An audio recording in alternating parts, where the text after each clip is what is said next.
mega mi zależało, żeby nauczyć się polskiego. Polski jest twoim zdaniem faktycznie tak trudny, jak wiele osób myśli? Nie. Pracę, zwłaszcza w ambasadzie brytyjskiej, miałem taki tutaj guzik, że mów do mnie tylko po polsku. Przez miesiące, przez lata cały czas się czułem, że jestem idiotą, nie potrafię, nie dam rady, jestem głupi, czuję się izolowany, ale cieszę się, że przeszedłem przez to wszystko. Żeby nauczyć się nowego języka, musisz być w stanie wyglądać jak idiota. Jakbyś mi pokazywał mapę, to bym pewnie powiedział, że Białorus to polskie, nie? To jest takie klasyczne zachowanie brytyjskie, gdzie mniej więcej. Nic nie wiedziałam o Polsce. Ci ludzie, którzy 15 lat temu śmieli się ze mnie w Anglii, że przeprowadzą się do Polski, mówią, że siarę, biedę, masakra, wrócisz po roku, po co, tam wszyscy są biedni. Oni teraz patrzą na te artykuły, które są prawie codziennie, niemal codziennie w brytyjskich prasach. I tak naprawdę uważam siebie za Polaka po 15 latach. Pociągi działają, autobusy działają. Jest tutaj po niemiecku się mówi Ordnung. U nas po polsku to nazwijmy to lepiej porządek, nie? Wszystko działa w naszym kraju. I ja wiedziałam, jak Wielka Brytania niestety trochę zgubiło swoją drogą i nie chcę takiej przyszłości dla mojego narodu, bo tak, uważam siebie za Polaka. To jest złoty okres Polski i doceńmy to, bo naprawdę nie było lepszego momentu, żeby być Polakiem niż teraz. Kochani, witam was w kolejnym odcinku naszego podcastu, w którym rozmawiamy z ekspertami i z osobami, które tak jak Patryk czy Patryk? Bo zapomniałem zapytać na początku. No właśnie Polacy mówią często Patryk, no. A dzisiaj byłem w stacji benzynowej i podałem swój NIP, bo chciałem fakturę i pan powiedział, bo czytał, nie, imię i mówił Patryck. Patryck. ICK, nie? Więc to też była jakaś nowość. Więc no tak, no Patryk czy Patryk, to ja nie słyszę różnicy, szczerze mówiąc, nie? Może być Dobra. i to, i to. Czyli Patryk, bo widziałem, że jesteś już obywatelem Polski. O tym też na pewno porozmawiamy. Tak. Czyli rozmawiamy dzisiaj z Patrykiem, który jak słyszycie, pięknie mówi po polsku. Ale Patryk, jak to się zaczęło? Jak ty w ogóle trafiłeś do Polski?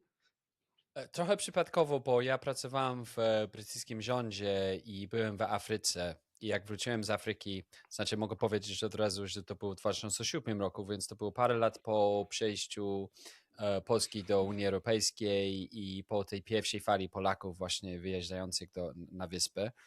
Więc słuchałem języka polskiego na co dzień. Się wydawało, że kurczę, wszędzie, gdzie byłem, to był ten dziwny język, ten taki ostro, mocny język, nie? Brzmi jak dwie płoniące krzaki. Dziwny. Anglikom tak się wydawało wtedy. I chorowałem, bo byłem w Afryce w Sierra Leone i jak wróciłem, zamiast pójść do szpitalu, bo naprawdę miałem dosyć poważną chorobę tropikalną, stestowałem, że najlepiej mogę samo się leczyć poprzez alkohol i poszedłem do pubu z kolegą, upiliśmy się i wtedy byłem głodny i poszedliśmy do restauracji i tam w tej restauracji była bardzo piękna polska kelnerka, Joasia, blondynkę pochodząca z Wrocławia. Powiedziała, że by chciała zostać aktorką, to ja nie do końca mówiłem prawdę, mówiłem, że pracuję w tej branży i że jeśli dostanę jej numer, to wtedy możemy pogadać. Później stało się faktem natomiast, więc to nie do końca był kłamstwem. I szybko już byliśmy w związku, zacząłem jeździć do Wrocławia, żeby odwiedzić jej rodziców i zakochałem się w niej, w ich gościnności, w nich jesteśmy do dziś, chociaż nie jestem z Asią w związku, mam swoją żonę, mieszkamy w Warszawie. W zeszłym tygodniu byłem u nich, bo tak ich kocham, jej rodziców. Więc po prostu odkrycie polską kulturą, polską gościnność, to było dla mnie oczywiście taki długa sprawa, długi podróż, ale to było natychmiastowe. I już od początku coś we mnie się już mówiło, nie, że to jest twoje miejsce na tej ziemi. Miałem to mocno przeczucie i rozmawiałem z kilkoma spokojowcami, którzy mówili to samo, nie, że mieli to takie wewnętrzne przekonanie, że tu musisz być. Więc posłuchałem tego uczucia i przyjechałem na stałe, prawie, no to już będzie 15,5 lat temu. Czyli pierwszy raz, jak trafiłeś do Polski, jak pierwszy raz byłeś w Polsce, to właśnie wtedy, jak poznałeś Joasię, czy już wcześniej byłeś w Polsce? Tak, no właśnie nigdy nie byłem. Ja znam historię bardzo dobrze, więc coś tam wiedziałem o polskiej historii, bardzo mało. Jakbyś mi pokazywał mapę, to bym pewnie powiedział, że Białoruś to polskie, nie? To jest takie klasyczne zachowanie Brytyjczyka, gdzie mniej więcej nic nie wiedziałem o Polsce.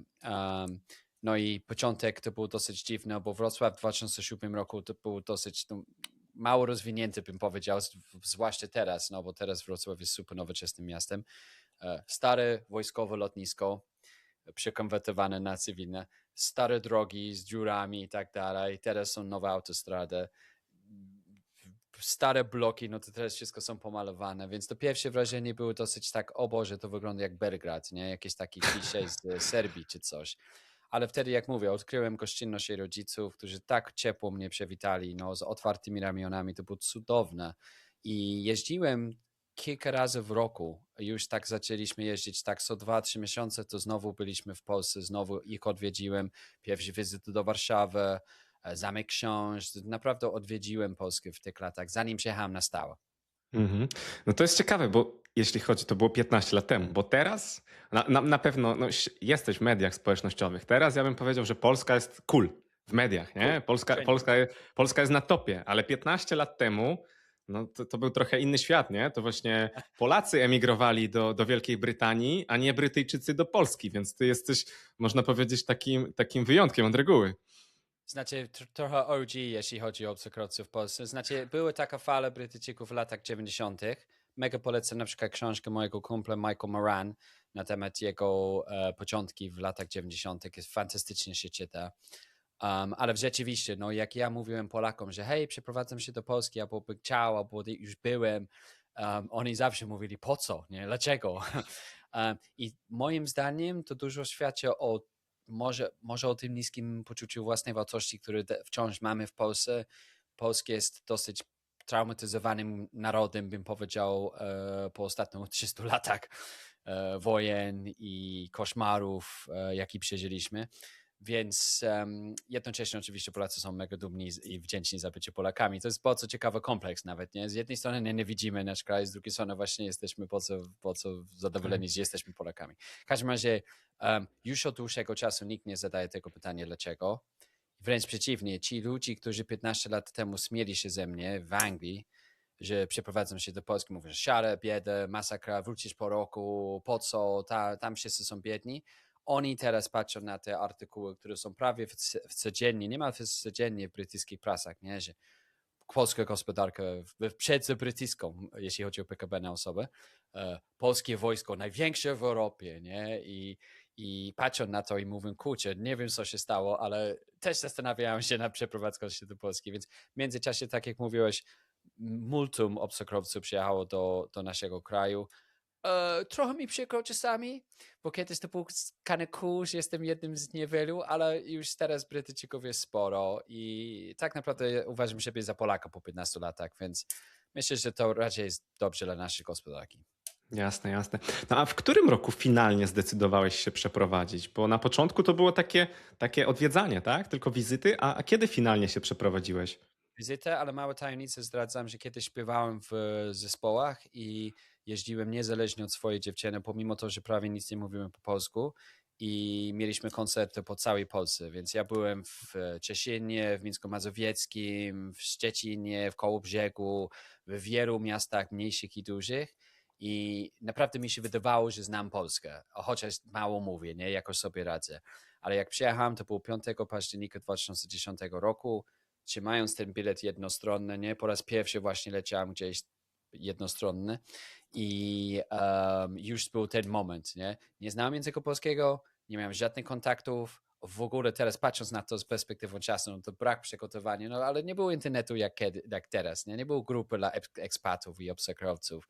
Znam tylko jedną osobę, moją dziewczynę Joasię, która mieszkała wtedy w Warszawie, więc początek był ciężki zdecydowanie, bardzo ciężki, ale nigdy nie myślałem, że rezygnuję z tego albo że wrócę do Anglii. Byłem zdeterminowany, żeby pokazać swoim ziomkom, że mi się uda. I Mhm. po prostu też tak, szczerze mówiąc, też nawet wtedy widocznie było, że ta gospodarka polska idzie w dobrym kierunku, ja pamiętam, że mówiłem swoim rodzicom o tym, nie? Że e, wzrost PKB z roku na rok, super strategiczne lokalizacje, oni bardzo ciężko pracują, nie? trzeba było czekać kilka lat, ale teraz cały świat o tym wie. Mhm. I więc no, też myślałem, że Boże, no jeśli będziesz w danym kraju, to przynajmniej, żeby temu krajowi się udało i się uda. I też mocno wierzyłem w pracowitość Polaków. No to sam wiedziałem, jak Polacy pracują. No to jak im nie może się udać, skoro kurczę, tak bierzą się do roboty i tak mocno i ciężko pracują. Zresztą ja to wiedziałem u Polaków mieszkających na wyspach, bo próbowałem, jak Czyli mieszkałem jak ty, mieszkałem w Londynie, próbowałem odwiedzić wszystkie polskie restauracje, rozmawiać jak najwięcej ilością Polaków. Dostałem darmową kawę w wszystkich kawiarniach, bo wszyscy byli Polakami. Jak coś tam powiedziałem po polsku, to tak wybuchli z radości, że już kawy były za darmo wszędzie, nie? okay. Czyli widziałeś potencjał, czyli można powiedzieć, że widziałeś potencjał w Polsce i się sprawdziło. Tak, ale wtedy to była jakaś taka koncepcja, a już teraz jest właśnie realizacja tego potencjału. Co jest fajnie, co jest fajnie. No ale oczywiście ja sam jestem w totalnym innym miejscu, bo byłem taki młody i głupi i teraz jestem głupi i starszy, nie? Mam rodzinę, dom, działkę, pracę, zawód, więc ja już jestem na innym etapie życia. Mhm. Czyli który to był rok, jak się na stałe przeprowadziłeś do Polski? W 2010 roku. 2010. No i jest 2010 rok, przeprowadzasz się i czym się wtedy zajmowałeś? Czym cię zszokowała Polska? No bo tak jak mówimy, no to była troszkę inna Polska i też jednak mimo wszystko jest czymś innym odwiedzać, czasem jechać gdzieś na wakacje, a faktycznie znaleźć się w tej rzeczywistości i żyć, nie? Zdecydowanie.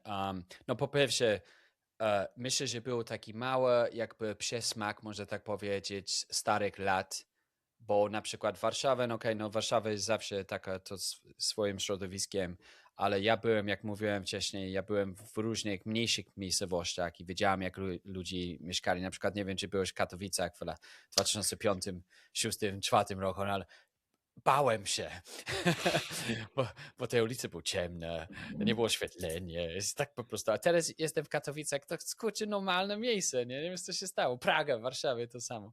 Więc zawsze próbowałem przekroczyć te granice i odwiedzić prawdziwą Polskę i nie tylko siedzieć w Warszawie i myśleć, że Warszawa to Polska, bo Warszawa nie jest Polską. Przepraszam, może jeśli chodzi o początki, no to początki były bardzo trudne. Trudne były, ponieważ też byłem absolutnie przekonany, że nie chciałem mieszać z innymi obcokrajowcami. Ja wybrałem tą polską drogę. Chciałem zostać Polakiem, chociaż się wydawało bardzo niemożliwe. I marzyło mi się o polski dowód, tak żebym mógł mówić, że ja jestem tu jako Polak. Więc szukałem pracy. Nie było łatwo, jak mówię, nie było pracuj.pl i te inne wszystkie strony, więc moja taktyka była taka stara, to trochę mi wstyd się tego powiedzieć. Chodziłem po warszawskich ulicach, patrzyłem na te tablice na ścianach, nie? I szukałem, czy to jest jakaś zagraniczna nazwa i może szukają jakiegoś Brytyjczyka do jakiejś roboty, nie? Ile razy jakaś biedna sekretarka właśnie musiała wtłumaczyć, że nie mamy pracy dla ciebie. Ponieważ naiwnie myślałem, że no, skoro mówię po angielsku, to mi będzie łatwo. No coś takiego było w latach 90., gdzie rzeczywiście obcokrajowcy byli przyjęci prawie wszędzie. Już tego nie było, bo wszyscy mówili po angielsku, więc po kilku tygodniach coraz desperackiego szukania, to w końcu podałem się i poszedłem na rozmowę kwalifikacyjną w jakiejś firmie, gdzie uczyli angielskiego Polakom. O, byłeś nauczycielem też. Byłem nauczycielem, ale nie nadałem do tego. Po pierwsze, bo jest wyjątkowo dużo trudniej niż mi się wydawało. Po drugie, tak naprawdę nie chciałem być. I po trzecie, bardzo słabo się płacę. A w tych latach właśnie nie było internetu, więc to było tak, że musiałeś tam jechać. Więc za 5 dych jechałem tramwajem godzinę do Żerany z Usenowa, słuchając języka polskiego. No ja to traktowałem jako takie właśnie rozpoznanie polskie środowisko i społeczeństwo. Uczyć angielskiego jakiegoś zmęczonego inżyniera przez godzinę i wracać tramwajem kolejną godzinę, nie? Więc za 3 godziny pracy dostałem tylko 50 zł, a no, dużo, mało, nie wiem. No to jakoś sobie poradziłem i wtedy pokombinowałem i dostałem pracę w ambasadzie brytyjskiej w Warszawie. No i bo miałem to doświadczenie rządowe za Anglii, więc się wydawało, że to jest taki win-win. No i wtedy szybko zaawansowałem, miałem swój zespół, potem zacząłem nowy projekt Brytyjsko-Polskiej Izby Handlowej i wtedy, co było bardzo ważne, już zacząłem pracować w polskich firmach w języku polskim.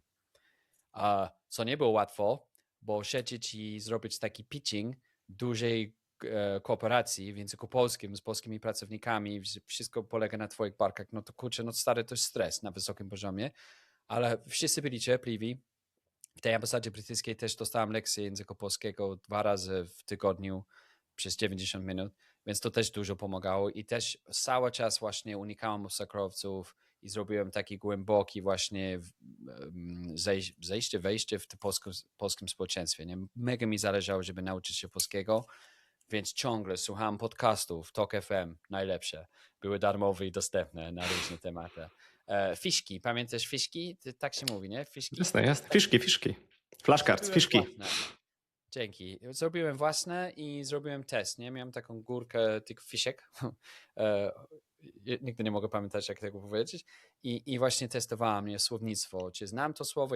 Jak tak, to przejdzie na osobną grupą, a jak nie, to właśnie robię, aż znam wszystkie te słowa i już kolejne robiłem sobie. Czytałem dosyć kiepsko, ale jakoś i próbowałem naprawdę taką głęboką imersję w języku polskim.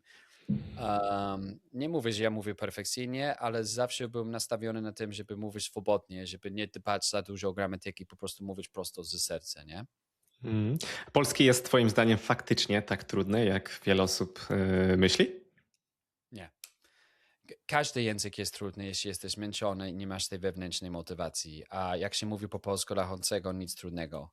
Jeśli masz wystarczającą motywację wewnętrzną, możesz zrobić cokolwiek chcesz. Mi się nie chce uczyć chińskiego, dlatego nie mówię po chińsku. Po co mi zależało, żeby mówić po polsku? Dlatego coś tam potrafię właśnie po polsku. Po co często ludzi na przykład, no klasyczny Brytyjczyk bym powiedział, czy może nawet obcokrajowiec, jest starszy troszkę, jest zmęczony, pracuje w języku angielskim i może raz w tygodniu ma lekcję albo coś tam robi na jakiejś apce, niewystarczające. Im więcej wkładasz pracy w tym więcej mówisz. No pewnie, Kamil, masz podobną filozofię, nie? Jasne. Więc ja fanatykiem pod tym kątem. Podcast od rana do wieczora i mało tego, w pracy, zwłaszcza w ambasadzie brytyjskiej, miałem taki tutaj guzik, że mów do mnie tylko po polsku. O, super. No i oczywiście musiałem przejść przez to, że w wielu sytuacjach byłem sam.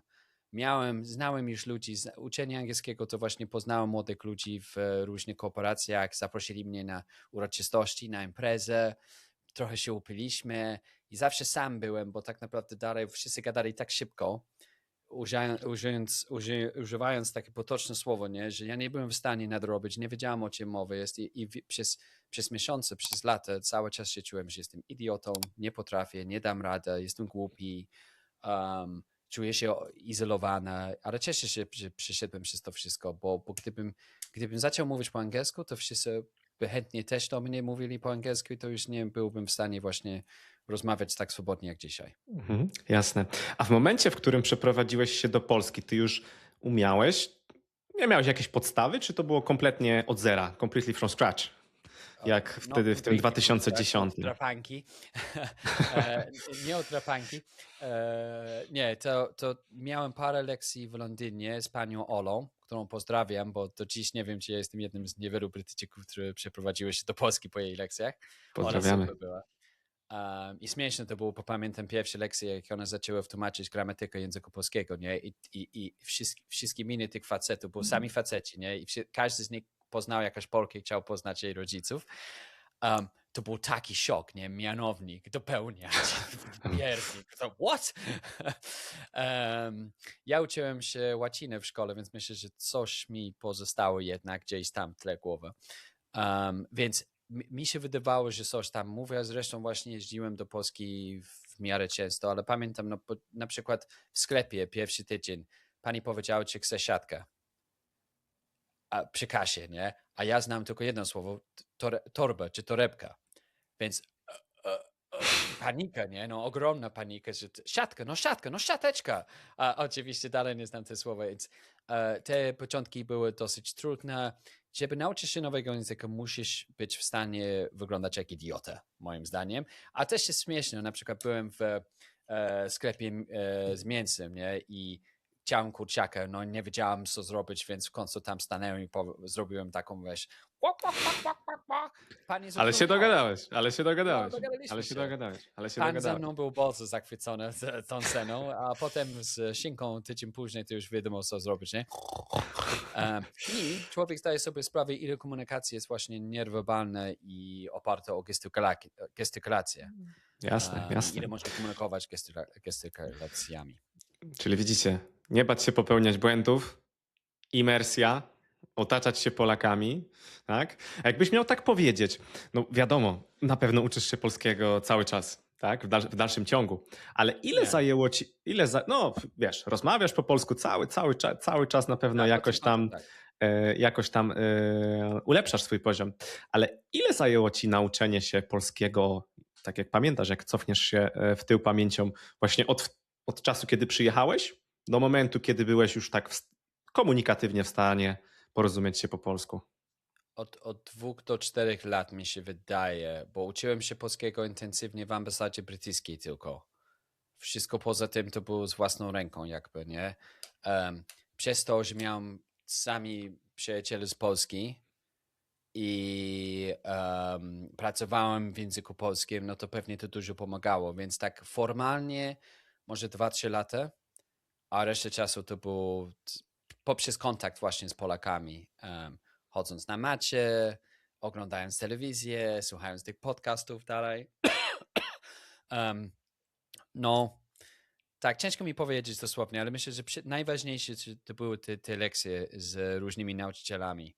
Powiedz mi, Patryk, bo myślę, że nasi widzowie już wywnioskowali, że jesteś Brytyjczykiem z kontekstu, ale na początku cię nie przedstawiłem i nie przedstawiłem cię celowo, bo nie wiedziałem do końca, jak cię przedstawić, bo widziałem, że uzyskałeś już polskie obywatelstwo i opowiedz mi trochę o tej historii, jak do tego doszło. Słyszałem, że rozmawiałeś z prezydentem Dudą i udzielił ci polskiego obywatelstwa. Jak to się stało? Tak, prezydent Rzeczypospolitej Polskiej nadał mi polskie obywatelstwo, więc to nie jest tak, Nadał. że uzyskałem. To jest dla mnie ważna różnica. I uważam to za największym zaszczytem, jaki mógłbym zdobywać w moim życiu. Ja już marzyłem o tym prawie od początku. Jak patrzyłem na Polaków stojących w kolejkach w lotniskach, trzymali te dowody lub paszporty, no to dowody, to tak patrzyłem na to i nie wiem dlaczego, ale tak mi zależało na ten sam dowód. Ale wiedziałem, że muszę zasługiwać na to, więc nie starałem się o to przez kilka lat, zresztą nie kwalifikowałem się. Zdałem certyfikat języka polskiego w 2014 roku czy 2013 roku już na B2 czy B1, więc już kwalifikowałem się pod tym kątem, ale w 2018 roku spotkałem się z prezydentem z okazji stulecia odzyskania niepodległości Rzeczypospolitej Polskiej i to był taki event w kancelarii prezydenta. Stary, niesamowity event. Oni mieli bębenę, to był tam i udało mi się złapać prezydenta i rozmawialiśmy przez chwilę i tłumaczyłem, że no, już mieszkam w Polsce i mówię, że no, niech pan zostać Polakiem w takim razie. I myślałem sobie, Boże, może to jest rzeczywiście ten moment. Więc miałem jakby trochę reputację, bym powiedział, już miałem jakiś zasięg, swoje profile i tak dalej, bo robiłem filmy na temat polskiej historii, polskiej kultury. 51 osób napisało listę na mój temat prezydentowi.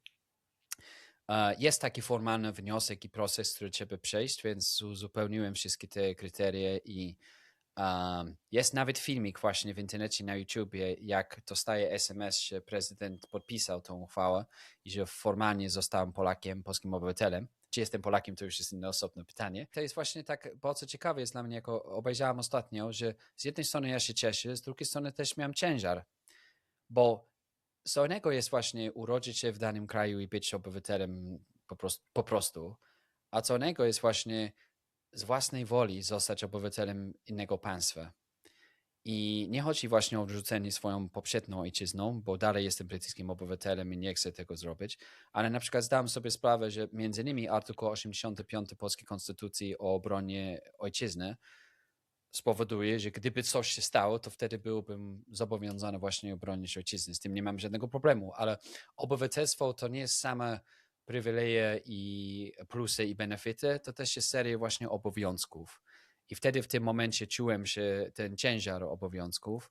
No oczywiście chciałbym spełnić wszystkie kryteria, żeby być dobrym obywatelem, żyć zgodnie z tym i zasługiwać dalej na to obywatelstwo i udowodniać w pewnym sensie Polakom, że warty jestem być jednym z nich. No i myślę, że jeśli chodzi o asymilację, to zdecydowanie jestem bardzo dobrym przykładem. Ja myślę, że zdecydowanie jesteś książkowym przykładem. Ja myślę, że tak. Zresztą zostałeś pobłogosławiony, mówimy przez prezydenta, tak? Prezydent Duda cię zachęcił. Jeden z jego najlepszych decyzji. Tak, najlepsza decyzja. Najlepsza decyzja prezydenta Dudy. Dziękujemy. Dziękujemy. Powiedz mi, stary Patryk, czym zajmujesz się na co dzień? Oprócz tego, że jesteś ambasadorem, jesteś ambasadorem, ja bym powiedział, że ambasadorem chyba Polski na świecie, można powiedzieć, tak? W Wielkiej Brytanii, ale i na świecie, bo promujesz Polskę. Widziałem cię w licznych wywiadach, masz swój kanał na YouTubie, zawsze z dumą opowiadasz właśnie o Polsce i jesteś też pisarzem, tak? I czym zajmujesz się na co dzień? To jest takie śmieszne pytanie. Moja żona zawsze mówi, że nie wiem, jak ludzie pytają, co robisz. Ona nie wie, jak odpowiadać, bo tak naprawdę robię za dużo rzeczy. Robisz wszystko. Trochę tak, ale jestem przede wszystkim osobą, która ma pasję do tworzenia na wszystkich płaszczyznach. Więc ja jestem po to, żeby mówić, pisać, nagrywać i ja to robię konsekwentnie. Więc założyłem firmę i przez 6-7 lat zajmowałem się z tą firmą. To był firma zajmująca się z edukacją rodzicielską. Super nam się udało. Pod koniec, no czekaj, kiedy to by już trochę czasu minęło, no bo gdzieś tam w zeszłym roku zdecydowałem już skończyć tą działalność i wrócić do nagrania filmów. I w tej chwili produkuję filmy krótsze i dłuższe na temat Polski, polskości, polskiej historii, polskiej kultury. Dam może przykład, że w zeszłym weekendzie byłem w Auschwitz oraz w Nowym Wiśnicu na tropie rotmistrza Witolda Pileckiego. Imię, nazwisko chyba znane wielu Polakom. Pilecki założył ruch oporu w Auschwitz i przeżył 947 dni w tym okropnym piekle. Próbował przekonać aliantów w Londynie, Waszyngtonie, żeby bombardować obóz, zniszczyć ten obóz, zatrzymać Holokaust i ludobójstwo Polaków również. Nie chcieli, nawet zignorowali tę prośbę. Lekceważyli wszystkie właśnie prośby od strony polskiego rządu. Interesuje się historią, więc takie tematy są bardzo bliskie. No i oczywiście stojąc w Auschwitz, nagrywając materiał na temat bohaterstwa Polaków i męczenie Polaków, no to jest oczywiście bardzo emocjonalnie wymagające materiały. Moje dokumenty o polskiej kulturze i historii zostały oglądane przez około 200 milionów osób poprzez ostatnie 10 lat. I wracając do tego, teraz staram się wkładać jakby bardziej dojrzałą psychologiczną perspektywę, bo studiowałem w międzyczasie neuronaukę stosowaną tak zwaną jako magister, jako pracę magisterską, więc wracam do tematu polskiej historii i kultury i piszę książkę w tym samym momencie. Jestem trochę do tyłu z tą książką. Ci, którzy piszą książkę, wiecie doskonale, jak to wygląda, ale już mam połowę książki napisane na temat moich doświadczeń w Polsce. I staram się właśnie w tym momencie, żeby moje filmy zostały oglądane w różnych festiwałach filmowych. Na przykład mamy film o tak zwanych żołnierzach wyklętych. Mowa jest o polskich żołnierzach, którzy zdecydowali nie rezygnować z walki po zakończeniu II wojny światowej, a wręcz kontynuować tym razem przeciwko komunistom. I ten film, który trwa 41 minut, który produkowałem z moim ziomkiem Stefanem Thompsonem, też taki powiedzmy Polak z Anglii albo Anglik z Polski, nigdy nie wiem do końca jak go opisać, już jest właśnie wybrany do festiwalu filmowego w Austrii i prawdopodobnie mamy pokazy w Argentynie, w Anglii, w Stanach Zjednoczonych w drodze, no więc to są fantastyczne projekty. Bardzo wymagające, bardzo czasochłonne, bardzo kosztowne, ale jednocześnie wydaje mi się, że staram się opowiadać światu o Polsce i staram się pokazać polską historię, bo no, bardzo dużo czasu spędzałem przy stole z różnymi polskimi bohaterami, z ludźmi, którzy przeżyli Powstanie Warszawskie, kampanię wrześniową, lata powojenne, które też było okrutne, jako młoda osoba, kobieta, mężczyzna i te rozmowy pozostały we mnie i po prostu uwielbiam historię, więc wszystko, co jest związane z historią, a Polskie jest, no, pod kątem historii Polskie jest niesamowitym krajem. Więc tak, to głównie to, plus dziennikarstwo, plus różne inne rzeczy, prowadzę konferencje, raz w języku angielskim, raz w języku polskim. Człowiek orkiestra, jak się mówi. Człowiek orkiestra, o, niesamowite, niesamowite. A gdzie można zobaczyć ten dokument, o którym mówiłeś? Może ktoś, kto nas, on jest gdzieś dostępny online? W tej chwili nie jest. Ten film się nazywa Covenant of Blood, The Last Soldiers of World War II, czyli Przysięga krwi ostatnich żołnierzy II wojny światowej. To jest, festiwale filmowe właśnie tak mają, że film nie może być zapublikowany, kiedy przechodzi przez te różne festiwale. Ale naszym celem jest pokazać prawdopodobnie w 2027 roku. I to jest pierwszy anglojęzyczny dokument na temat tak zwanych żołnierzy wyklętych lub niezłomnych. I no jest mocno, powiem ci szczerze. Nie? Niektóre sceny w tym filmie są naprawdę poruszające. Ostatnio pokazywałem w szkole w Krzeszowicach i to było taka cicho po zakończeniu filmu. Nie? I widać, że naprawdę, no mi się wydaje, że zrobiło młodzieży naprawdę dobre wrażenie. Jest to film w języku angielskim, oczywiście z polskimi napisami, jakby co. I myślę, że jeśli ktoś by był zainteresowany, to zawsze mogą się zgłosić, bo możliwe, że jakiś pokaz prywatny czy publiczny będzie w najbliższym czasie, ale jeszcze nie jest na YouTubie, ale sporo innych filmów na temat polskiej historii możecie znaleźć na moim kanale. Wystarczy szukać Patryk Ney. Tak, na pewno będzie wrzucony w opisie link. Dla mnie to jest niesamowite, wiesz, bo wydaje mi się, albo nawet nie wydaje mi się, tylko że jestem przekonany, że na pewno wiesz więcej o polskiej historii niż większość Polaków, tak? Bo wiesz, większość ludzi zna historię, ale nie interesuje się tym tak? To nie jest ich hobby, a ty właśnie widziałem na twoich mediach, że ty strasznie właśnie dociekasz, nie? Że ty naprawdę niemalże oprócz tego, że właśnie kochasz Polskę, kochasz polską kulturę, kochasz polską historię, tak? Że to jest faktycznie Polska, to jest taki twój konik, mówię, to jest taka faktycznie twoja pasja, prawda? Tak, i niektórzy mi mówią, że no przez to, że ty jesteś urodzonym Brytyjczykiem, to masz inną perspektywę na tą polską historię. I coś w tym jest, mi się wydaje. No, Polski jest traumatyzowanym narodem. No, niektóre badania pokazują, że to czwarty Polak ma międzypokoleniowe PTSD pochodzące z II wojny światowej. A gdyby II wojna światowa była jedynym przykrym doświadczeniem polskiego narodu, no to by było przynajmniej coś. Ale dużo cierpieliśmy przez ostatnie 300 ileś tam lat i to pozostało w nas. Ja to mam, ja to widzę nawet w rodzinie mojej żony. Żona jest oczywiście z Polski, z Warszawy. Ona jest wnuczką powstańca. Duże cierpienie w tej rodzinie w II wojnie światowej, tak jak u każdej rodziny. I myślę, że ten dystans mi pomaga właśnie przyswoić tę historię, a jednocześnie przedstawiać jej obcokrajowcom. Moja misja, może to jest nawet sposób, żeby podziękować Polakom właśnie za ich zaufanie, za ich gościnność, za sposób, jak przywitali mnie. Może nie wiem, może coś w tym jest.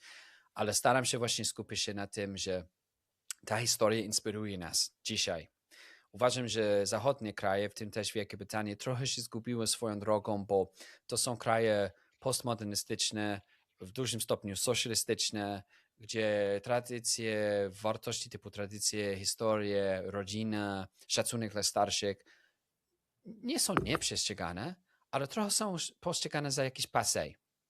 A w Polsce w dużym stopniu dalej katolickim, etnicznie mówiąc homogenicznym krajem, te wartości wciąż opanują. Ostatnio właśnie słuchałem Kenke, ten taki polski hip-hop, nie? Mój ulubiony raper.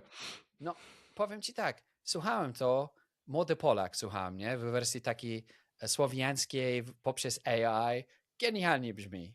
I myślałem sobie, kurczę, nie mogę wyobrazić sobie takiego hip-hopu w języku angielskim, o Anglii, bo nie ma tego patriotyzmu. Nie ma tego przywiązania do historii, do przeszłości dziadków, pradziadków. Nie jesteśmy tak mocno korzenieni w naszej historii w Anglii. A pomimo wszystko, no właśnie ten patriotyzm, te wartości, o których już wspomniałem, wciąż są w tym narodzie. Ja to bardzo lubię. Ja się czuję lepiej właśnie w takim kraju, gdzie te wartości dalej są postrzegane jako dobre. Wiadomo, że w Polsce jesteśmy tak jak wszędzie, nie? Mamy różni ludzi z różnych stron. Tutaj nie chodzi o negowanie żadnej innej opinii, ale mi się bardzo podoba naród, gdzie święta są zaświętowani, gdzie cierpienie i walki są szanowane.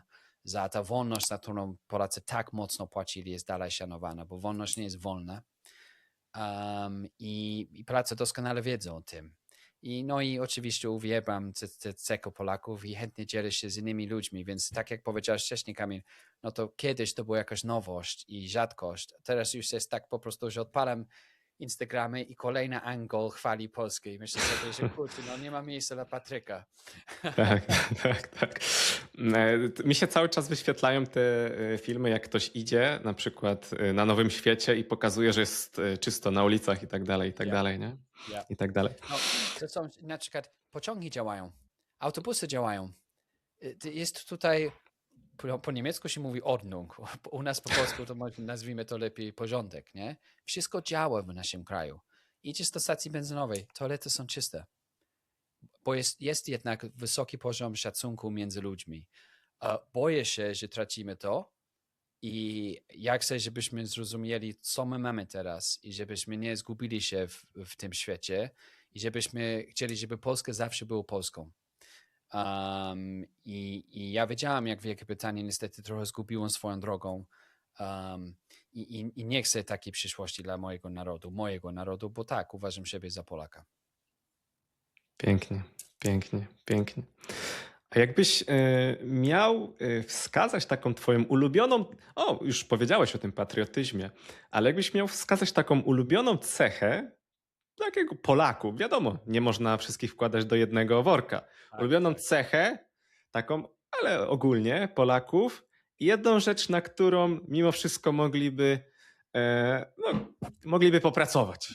Wiesz o co mi chodzi, nie? Co na przykład może z Wielkiej Brytanii, żeby nie narzekać na Wielką Brytanię, żeby może właśnie z Wielkiej Brytanii zaimplementować w Polsce.